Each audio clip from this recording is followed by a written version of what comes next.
Everyone, welcome to my channel about writing stuff. My name's Camille, and today I'm just going to do a quick video as sort of a follow-up to the one that I did last week. If you didn't watch last week, I talked about basically finishing the damn book is the title that I chose for that video.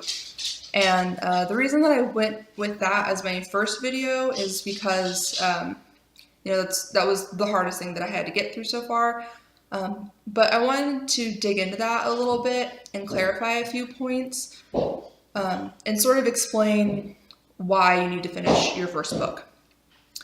Now, if you are the type of person who literally you have one story to tell and that's your main goal is, you want to just write this one story and then you're done, then you can take 3, 5, 10 years really writing, revising, and editing that book. And, if you work on a project for 10 years, there's a good chance that it's going to turn out really great.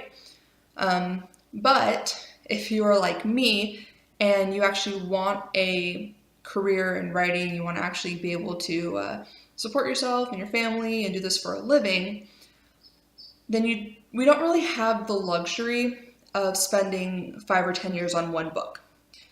And,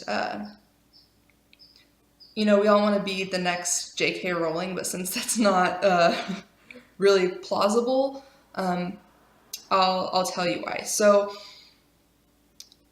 as far as I know, publishers, their job is to not build a brand around your one book. What they're trying to do is build an author's career, because let's face it, when you go into a bookstore, the first place that you go are to familiar named authors because you read their stuff before, you love it. So the chances are that if you're going to get a book, you're going to get one of theirs that you haven't read yet. And another thing that publishers do is, they expect, I'm pretty sure, about a book a year. They want to publish at least one of your books a year, if not 2. So if you spend 5 or 10 years writing just this one book and you get it published, but then the publisher comes back to you the next year and says, hey, so where is the next book? You will be at a point in your career where you don't know how to write a book in a year because you've only written one and it took you 10 years. So, if you're like me, it's really good to get into those habits early of being able to produce work quickly and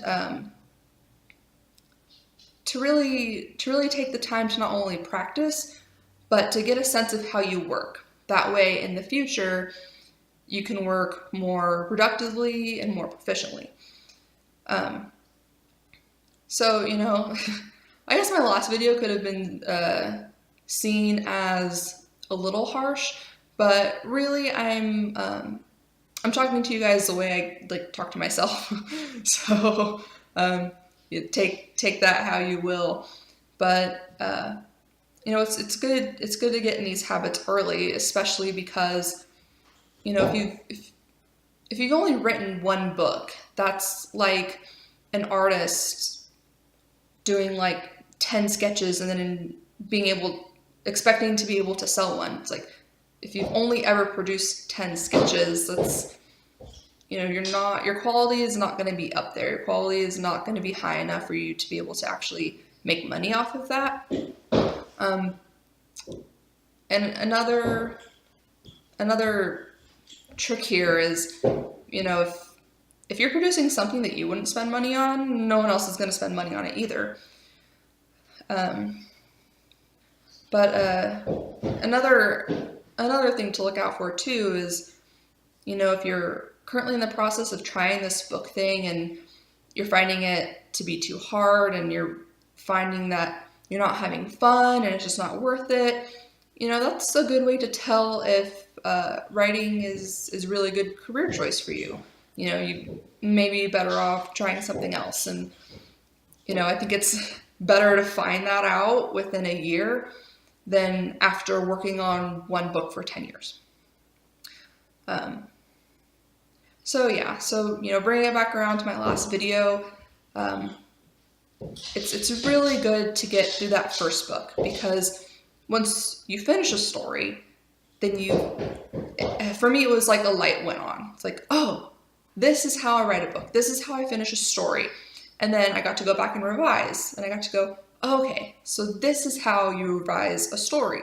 This is how you fill in plot holes. This is how you add other hints and clues and foreshadow.